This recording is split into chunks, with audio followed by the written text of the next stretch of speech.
श्री गणेशाय नमः। श्री कुलदेवताभ्यो नमः। श्री सरस्वतीभ्यो नमः।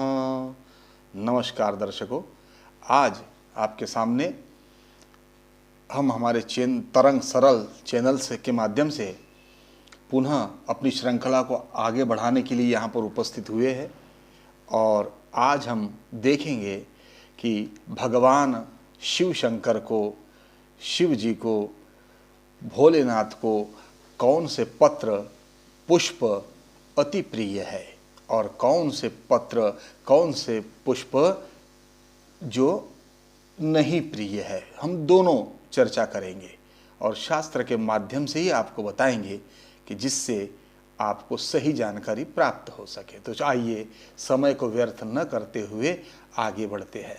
तो सर्वप्रथम भगवान शिव के लिए पत्र पुष्पों में आता है कि चतुर्णा पुष्प जाति नाम गंधमाघ्राति शंकरः अर्कस्य करवीरस्य बिल्वस्य बकुलस्य च, अर्थात अर्क यानी मदार के पुष्प, कनेल यानी करवीर के पुष्प, बिल्व पत्र तथा बकुल, ये चार ऐसे पुष्प है जो भगवान शिव को अति प्रिय बताए गए हैं। इसलिए ये पत्र पुष्पों को भगवान शिव को भेंट करनी चाहिए। इसके बाद हम थोड़ा सा और आगे चलते हैं, तब आता है कि धतूरा, शमी, गुमा, नीलकमल, पाटल, मंदार, अपामार्ग, जाति, चंपक, उशीर, तगर, नागकेसर, पुन्नाग, जपा यानी अड़हुल के और मलिका, सहकार यानी आम मंजरी भी कहा जा सकता है इसको, कुसुम्भ, कुशा फूल, चमेली, भटकरैया, पठार, कटेरी, शंख पुष्पी, खस, जयंती, तेला, पलाश, ये ऐसे पुष्प है, ये भी भगवान शिव को अति प्रिय बताए गए हैं। तो आगे बढ़ते हैं कि भगवान शिव तो ऐसे भोलेनाथ है कि इनको कुछ भी ना मिले तो फिर मौसमी पत्र पुष्प भी अगर आप ध्यान से उनका ध्यान करके चढ़ा लेते तो वो ग्रहण कर लेते हैं, परंतु फिर भी शास्त्र में हर देवी देवताओं के लिए कुछ न कुछ पुष्प निषेध भी बताए गए हैं। तो इसमें भगवान भोलेनाथ को कौन से पत्र पुष्प नहीं चढ़ाना चाहिए, उसके लिए भी इसमें आता है श्लोक कि केतकी चाति मुक्तश्च कुंदो युति मंदतिका शिरोशर्जे बंधुक कुसुमानी विवर्जयेत, अर्थात अंकोला पत्र सहितम कुसुमम करजेंद्र तरुद्भवम विभीतिकानि धनवानी कुसुमा निवर्जयेत, अर्थात इसमें आता है कि शिव जी को निषिद्ध जो फूल के लिए श्लोक हमने पढ़ा उसमें अंतर्गत आता है कि कदम्ब, कठुमर, केवड़ा, शीरिष, तितिंगनी, कोष्ठ, कैथ, गाजर, बहेड़ा, कपास, गंभारी, सेमल, अनार, धव, केतकी, कुंद, दो पहरिया, जूही, अतिमुक्ता, यूथी, मंदितिका, सर्ज, बंदुक, अंकोला, करंज, करौंदा, इंदतरु, निर्गुंधी व उग्रगंधी का फूल पत्र शिव को निषेध बताया गया। इसके पत्र और इसके पुष्प भगवान शिव को नहीं चढ़ाना चाहिए। लेकिन इसमें आता है कि कुंद का जो फूल इसमें मना किया गया है, तो कुंद के फूल के विषय में आता है कि केवल भोलेनाथ को माघ के मास में आप कुंद का फूल चढ़ाने से कोई दोष नहीं बताया गया, केवल माघ के महीने में वो चढ़ाया जा सकता है। तब इसमें आगे आता है कि शिव पूजा में जब हम पत्रों से या पुष्पों से पूजा करते तो उसके पीछे बड़े एक हमको जो लाभ मिलने वाला है वो कैसे मिल सकता है, कितने पत्रों से पूजा करना है, कितने पुष्पों से पूजा करना है, क्या लाभ प्राप्त होता है, कौन से फूल से क्या मिलता है। तो शिव पुराण के अनुसार आता है कि लक्ष्मी की जो कामना करने वाले लोग हैं उन्होंने कमल बिल्व पत्र, शतपत्र व शंख पुष्प से भगवान शिव की पूजा करनी चाहिए। अगर हम इन पुष्पों से, पत्रों से भगवान शिव की पूजा करते हैं तो हमको लक्ष्मी की प्राप्ति होती है। फिर आगे आता है, जो मोक्ष की अभिलाषा चाहता हो उसने 1,00,000 दर्भों द्वारा शिव का पूजन करना चाहिए। कुशा के जो दर्भ बनते हैं उनको 1,00,000 चढ़ाने से हमें मोक्ष की प्राप्ति होती है। आगे आता है कि जो लोग आयु की अभिलाषा करते हो उन्होंने 1,00,000 दुर्वा से भगवान शिव की पूजा करनी चाहिए, जिससे हमारी आयु बढ़ती है।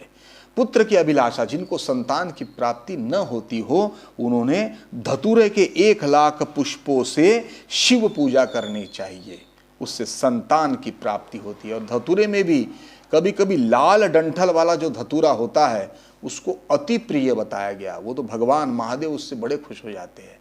तो लाल डंठल वाले धतूरे को जरूर ग्रहण करने चाहिए। जिनको यश की प्राप्ति करना हो उन्होंने अगत्य के 1,00,000 पुष्पों से पूजा करनी चाहिए।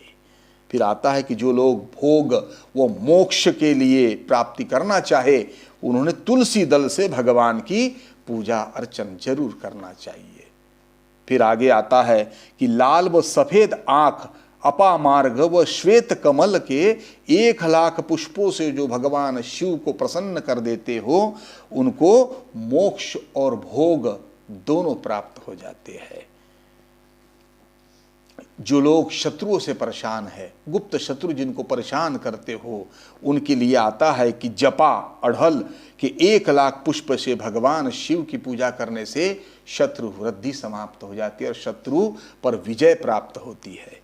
करवीर के 1,00,000 पुष्पों से रोगों की निवृत्ति होने लग जाती है। हमारे शरीर में कैसा भी रोग हो, जो करवीर के पुष्प 1,00,000 भगवान शिव पर चढ़ा देता है उसको रोगों से निजात मिलने लग जाता, रोगों से उसकी निवृत्ति होने लग जाती है। आगे आता है कि बंदूक, जिनको दोपहरिया कहते हैं, उन फूलों से आभूषणों की प्राप्ति होने लग जाती है। कुछ लोग को आभूषण प्रिय होते हैं तो उन्होंने बंदूक यानी दोपहरिया के फूलों से भगवान शिव को प्रसन्न करना चाहिए। जो लोग वाहनों की प्राप्ति करना चाहते हो, जिनको मोटर, गाड़ी, वाहन चाहिए, उन लोगों ने चमेली के पुष्पों से 1,00,000 पुष्प से शिव की पूजा करनी चाहिए, उनको वाहनों की प्राप्ति होने लग जाती है। अलसी के फूलों से यदि हम भगवान शिव को प्रसन्न करते हैं तो उससे कहा जाता है भगवान विष्णु भी साथ साथ में प्रसन्न होने लग जाते हैं। और शमी पत्र से जो भगवान शिव की पूजा करता हो उसको मोक्ष की प्राप्ति भगवान शिव करवाते हैं। बेला के फूल से भगवान अत्यंत शुभ लक्षणा पत्नी की प्राप्ति कराते। जूही के फूलों से अन्न की कभी कमी नहीं जाती। जो लोग जूही के पुष्प से भगवान शिव को प्रसन्न करते हैं उनके घर में अन्नपूर्णा कभी रूठती नहीं है। कनेर के फूलों से हमें वस्त्रों की, नए नए वस्त्रों की प्राप्ति होती है। सेदुआरी या शेफालिका के फूलों से हमारा मन चढ़ाने से निर्मल होने लग जाता है। श्रृंगार हार यानी हर श्रृंगार के फूलों से सुख संपत्ति की वृद्धि होती है।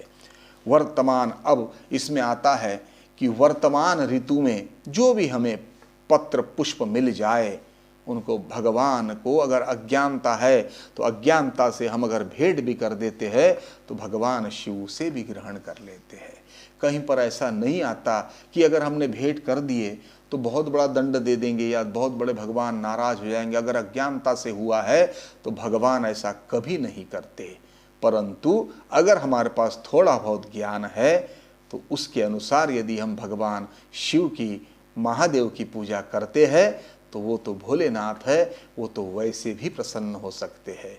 तो दर्शकों, हमने भगवान महादेव के लिए आपको इस श्रृंखला में पूर्ण रूप से जानकारी बताई है। जितना हमको ज्ञान मिला उसको हमने बताया।